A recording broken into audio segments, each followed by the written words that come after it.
Petite vidéo rapide pour vous expliquer un petit peu là, il semble que certains d'entre vous ont du mal à comprendre un peu comment ça fonctionne. Donc d'abord on commence, on va tirer le cylindre et on le met sur l'écran.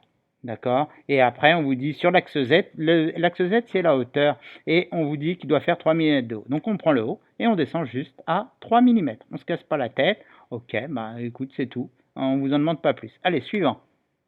Ensuite, on vous demande de reprendre un nouveau cylindre. Hop là, on prend un nouveau cylindre.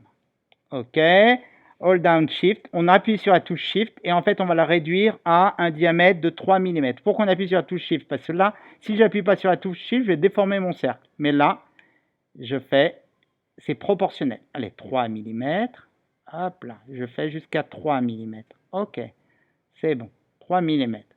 C'est bon, on peut zoomer un petit peu. OK, on peut le déplacer un peu plus visible. Ici, voilà, très bien, 3 mm. Ensuite, click the property selector. Il faut, là, quand il est sélectionné, il faut tout simplement que je dise que c'est un trou. Voilà, tout simplement.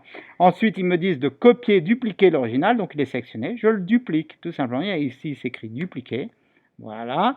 Et puis, comme j'ai fait, on doit dupliquer et on doit le déplacer 7 mm à droite.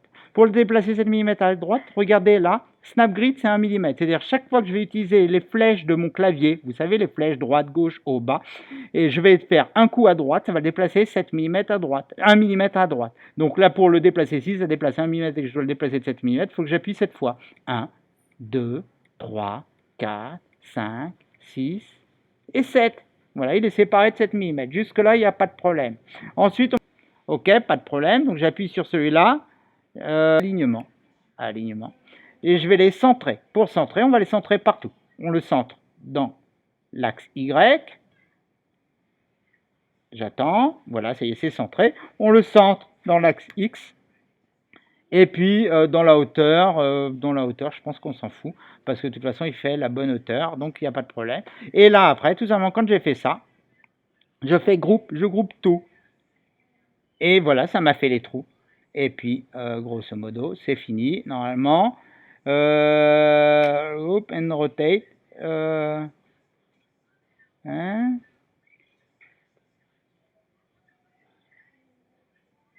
C'est un peu stupide. Je vais revenir en arrière, en fait. Je pense que deselect the button base.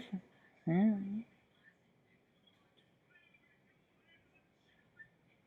Ah oui, d'accord, il faut dégrouper. Voilà, ok. Deselect the button base so that only your original all group is selected.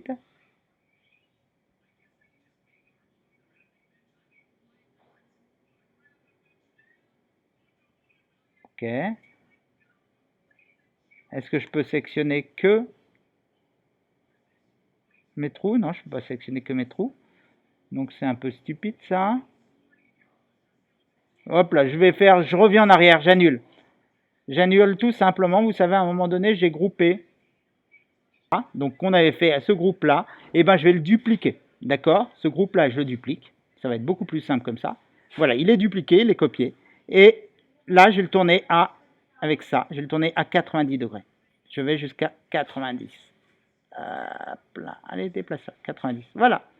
Et je me suis trompé. Allez, je vais le rentrer à la main. 90 moins 90.